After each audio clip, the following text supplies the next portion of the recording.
Kalena dhamma sawanang etamang kalamuttamang. Video part 7 Arahata Magga Arahata Phala.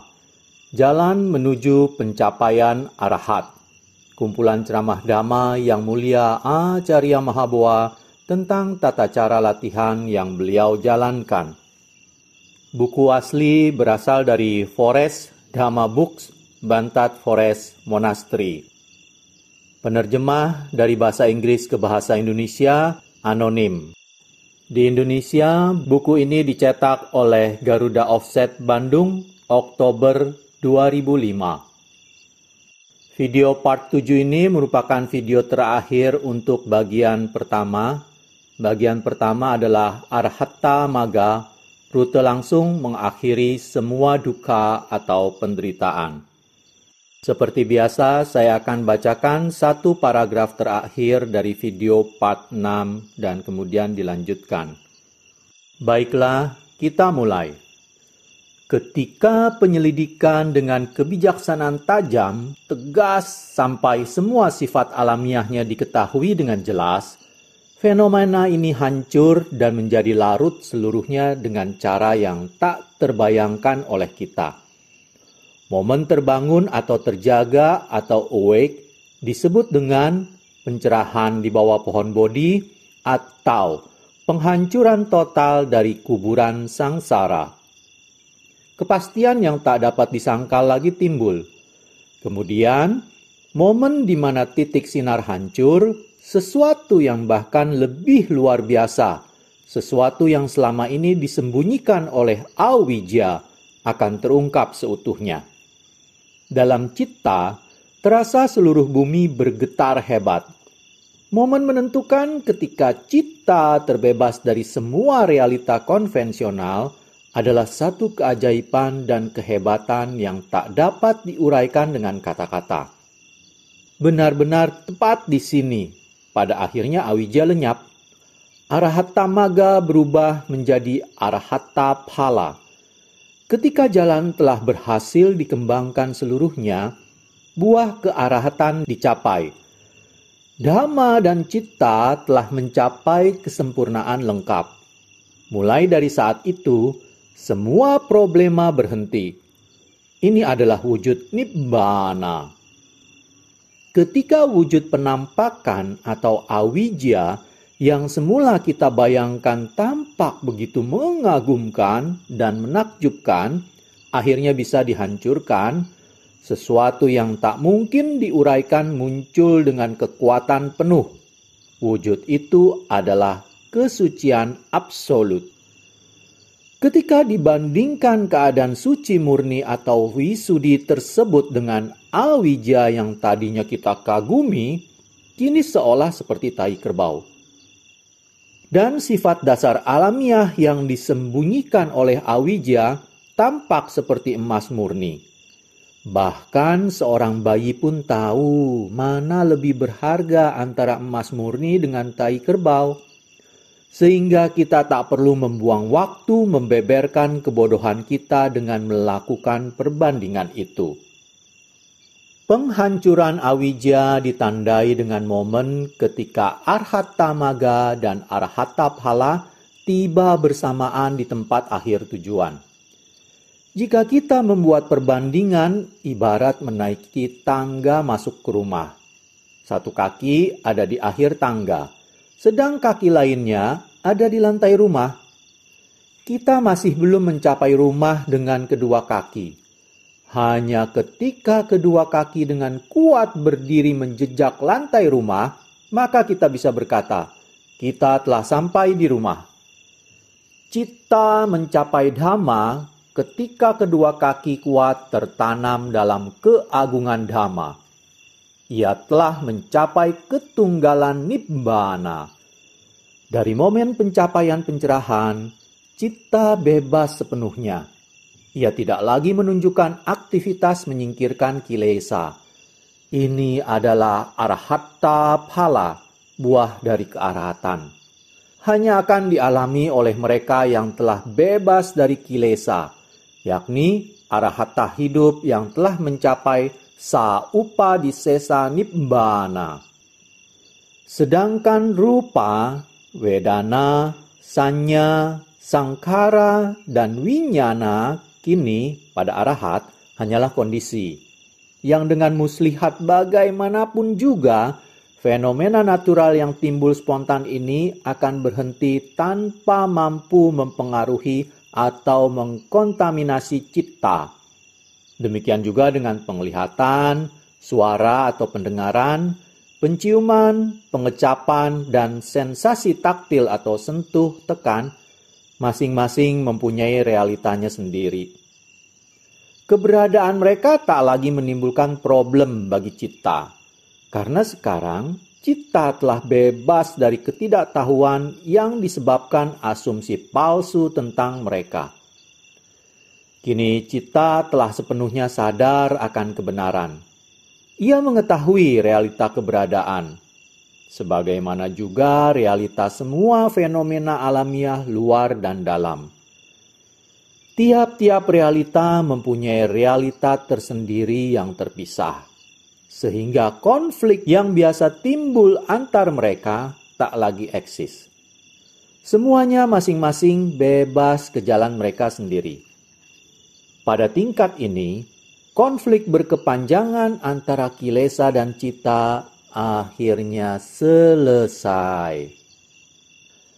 Ketika kebenaran diketahui dengan cara ini, citta tidak merasa khawatir atau peduli terhadap banyak hal tentang kehidupan dan kematian dari kanda. Citta hanya melihat aktivitas kanda, bagaimana ia timbul, berinteraksi, dan berhenti. Dan bagaimana kemudian mereka hancur mati. Tetapi karena wujud alami citta, yakni intisari yang mengetahui tak pernah mati, takut mati bukanlah faktor.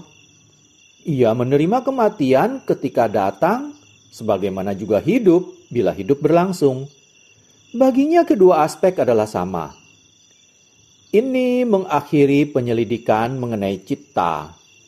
Mencapai titik ini, citta sudah berhenti dari keberadaan dan kelahiran selama-lamanya. Sepenuhnya telah diputuskan dari semua perwujudan awijja dan nafsu keserakaan. Keadaannya adalah awijja paccaya sangkara. Keadaan di mana kondisi pokok atau fundamental ketidaktahuan yang menyebabkan munculnya fenomena terkondisi telah larut seluruhnya. Ia digantikan oleh awijja tewa asesa wiraga nirodha sangkara nirodho, yakni memudar atau padam dan berhentinya fenomena terkondisi mengakhiri semua bentuk penderitaan. Ketika awijja dilenyapkan, fenomena terkondisi yang menyebabkan timbulnya dukkha juga lenyap. Mereka menghilang dari sifat alamiah citta yang mengetahui. Fenomena berkondisi seperti bentuk pikiran yang merupakan bagian integral dari khandha terus berfungsi dalam lingkup mereka, tetapi tidak lagi menyebabkan dukkha. Tidak dikorupsi oleh kilesa. Mereka hanya memberi bentuk dan pengarahan pada aktivitas mental. Kesadaran yang timbul dalam pikiran murni dan sama sekali tidak menimbulkan dukkha. Winyana paccaya nama rupang. Nama rupa paccaya salayatanang, sabuyatara paccaya paso. Semua media panca indera dan semua kontak panca indera yang merupakan terkondisi hanyalah fenomena alami yang timbul dan ada dan mengikuti karakteristik mereka sendiri. Mereka tak mempunyai efek negatif atau apapun pada citta yang telah berhasil menyelesaikan tugas sampai titik di mana ewame tassa kewalasa dukkha khandha dasa nirodho hoti. Ini adalah penghentian total dari semua masa dukkha. Ketika awija dan semua kilesa dilenyapkan, mereka lenyap dalam citta. Lenyapnya awija berarti destruksi semua lingkaran daur ulang kelahiran dan kematian.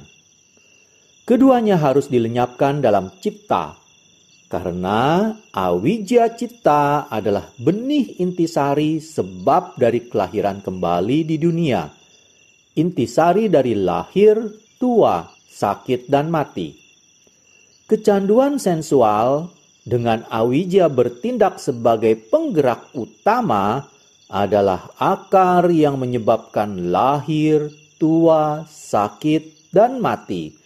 Dan ini hanya berada dalam citta. Ketika akhirnya awija hancur, diputuskan dari citta untuk selamanya, penghentian total dicapai.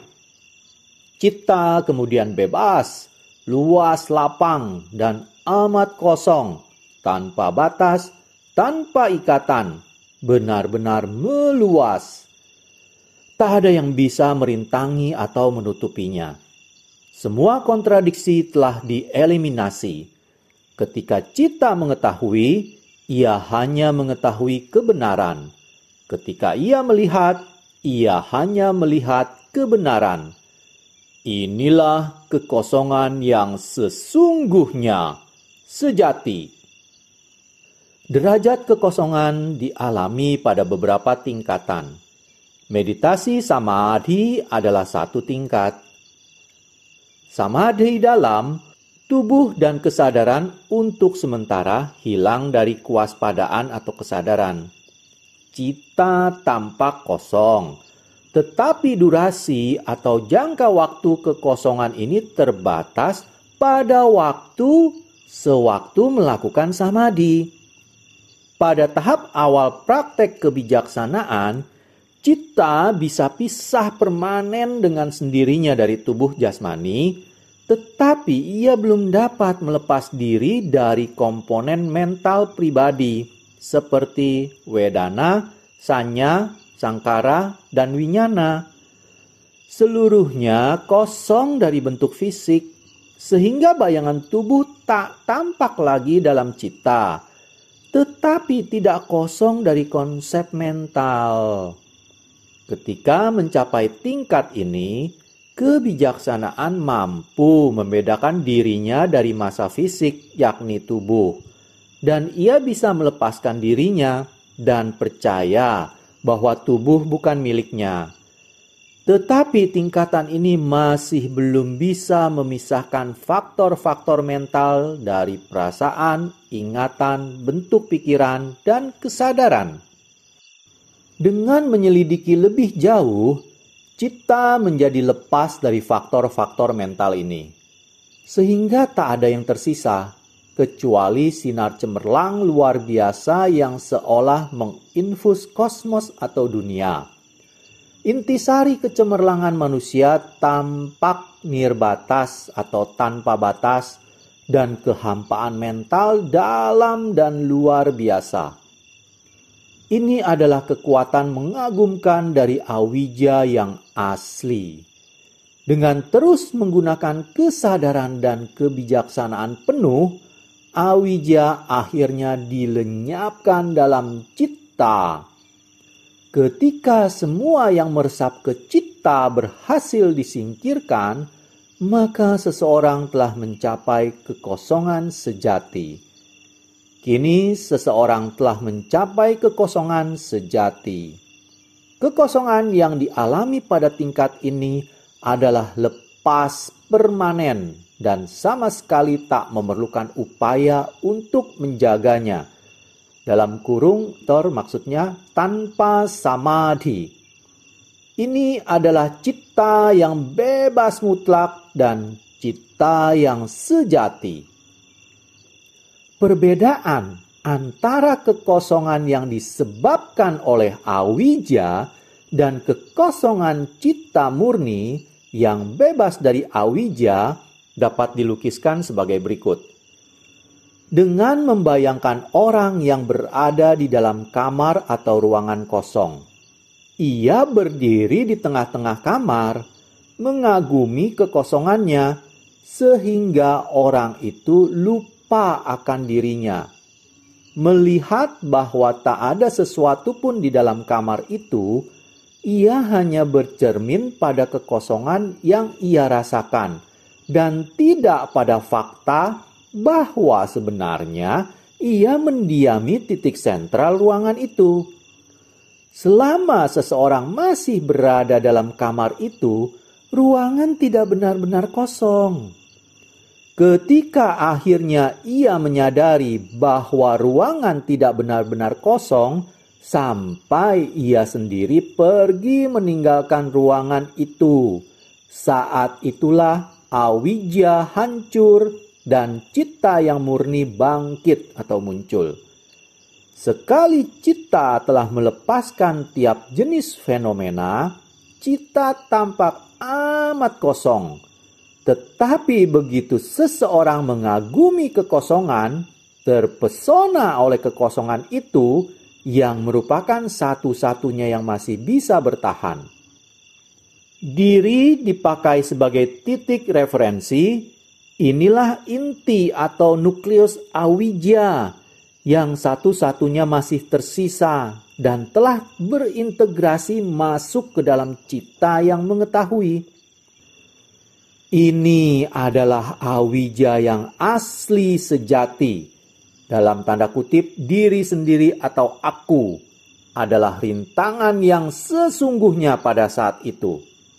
Segera setelah ia hancur dan menghilang, tak ada lagi rintangan yang tersisa. Semuanya kosong, dunia luar kosong, interior citta kosong. Pada kasus di mana orang adalah ruangan kosong, kita dapat berkata bahwa ruangan benar-benar kosong hanya bila ia telah pergi meninggalkan kamar. Citta kemudian meraih pengertian luas mengenai semua masalah eksternal dan semua masalah mengenai dirinya. Citta di sini dikatakan kosong total. Benar-benar kekosongan yang timbul karena tiap dan semua jejak realita konvensional telah hilang dari citta.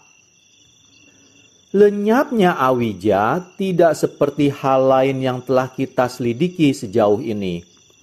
Akhir awija diikuti dengan pengertian definitif dan jelas mengenai sifat sebenarnya awija. Uniknya, sinar awija lenyapnya secara instan, seperti lampu kilat. Itu adalah momen yang terjadi secara spontan, berkedip dan menghilang seluruhnya. Hanya ketika sinar itu lenyap, maka kita tahu bahwa ia adalah awija yang sejati. Apa yang tinggal sepenuhnya unik. Sifat alaminya mutlak murni. Meski sebelumnya tak pernah mengalami hal seperti ini, tetapi ketika ia muncul, saat itu tak terdapat keraguan lagi. Semua yang bisa menimbulkan keraguan telah berhenti di saat itu. Ini adalah akhir dari semua beban. Semua ilusi tentang diri pribadi sebagai bagian dari benih intisari diri dengan spesifik menunjukkan ini adalah awija yang sejati. Semua penyelidikan dilakukan demi dirinya. Ini adalah diri yang mengetahui. Diri ini adalah sinar, cahaya, dan bahagia. Aku dalam tanda kutip dan milikku dalam tanda kutip adalah di mana awija sejati bermukim. Semua dilakukan demi dirinya. Begitu pada akhirnya ia hancur, demikian juga dengan sudut pandang tentang diri pribadi, aku milikku juga hancur. Penyelidikan masih tetap dilakukan, tetapi tidak demi siapa-siapa. Ibarat pot yang dasarnya telah copot atau berlubang, tak peduli berapa banyak air yang dituang, tak ada setetes pun yang tersisa. Demikian juga dengan bentuk pikiran dan ide-ide terus-menerus timbul dan lenyap sebagai fungsi alami dari kanda, tetapi tak ada satupun yang melekat pada citta, karena bejana yang biasa memegang mereka telah dihancurkan. Bentuk pikiran timbul dan secara instan berhenti. Karena tak ada yang mau menyimpan, tak ada yang mau mengakui sebagai milik mereka, maka bentuk pikiran disingkirkan dan lenyap. Alami yang mengetahui tentang kekosongan total ini benar-benar bahagia di dalam. Sifat alami ini benar-benar mutlak, murni, suci, bebas total dari semua beban. Wujud atau sifat alami citta yang nyata dalam kurung selama ini telah disembunyikan dengan baik oleh awija, sehingga kehebatan alami citta yang sejati tak pernah tampak. Perangkap awija sedemikian baik, ia menyamar sehingga meditator yang belum mencapai tingkat ini tertipu. Awija meniru habis apa yang mereka percaya sebagai keajaiban citta yang sejati. Mereka atau sinar awija dihargai sedemikian rupa sehingga mereka merasa ia harus dijaga dan dilindungi tak peduli berapapun ongkos yang harus dibayar. Sebenarnya inilah mereka. Sinar yang amat ajaib ini milik mereka. Awija sejati adalah titik fokal atau titik pusat perhatian yang terdiri dari banyak hal yang indah-indah dan aneh-aneh di dalamnya. Hal yang tak pernah terbayangkan ada. Hal-hal ini mengkontaminasi cipta, seperti umpan kail dioleskan racun yang cukup untuk membunuh seekor binatang. Karena nampaknya tak mungkin menemukan realita konseptual yang bisa saya bandingkan dengan faktor-faktor kontaminasi yang bersembunyi dalam awija, maka saya hanya bisa memberikan penjelasan singkat. Faktor-faktor ini termasuk sinar yang begitu luar biasa seolah sudah produk akhir. Kebahagiaan yang luar biasa berasal dari kekuatan sinar yang merembes ke dalam citta. Nampaknya seolah melebihi seluruh alam realita konvensional. Merasa kuat tak berhingga sehingga seolah-olah tak ada yang bisa mempengaruhinya. Rasa menghargai, ingin melindungi dan melekat pada sinar ini timbul seolah-olah mereka adalah emas murni. Awija citta tampak seolah mempunyai semua kebajikan, cemerlang, berani, luar biasa memuaskan, dan kualitas mengetahuinya tampak tak terbatas. Tetapi selain mengetahui setiap kemungkinan yang dipikirkan mengenai berbagai hal, sifat mengetahui alami ini sebenarnya tidak mengetahui dirinya sendiri. Ini adalah pokok utama atau fundamental ketidaktahuan awija yang sejati. Segera setelah sifat mengetahui ini berbalik dan melihat dirinya sendiri, awija hancur.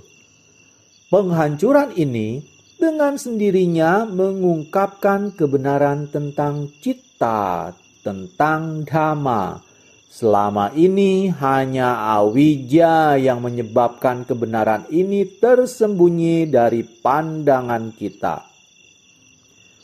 Meditator yang belum benar-benar beradaptasi dengan kebijaksanaan akan mengalami kesulitan menemukan jalan keluar awija.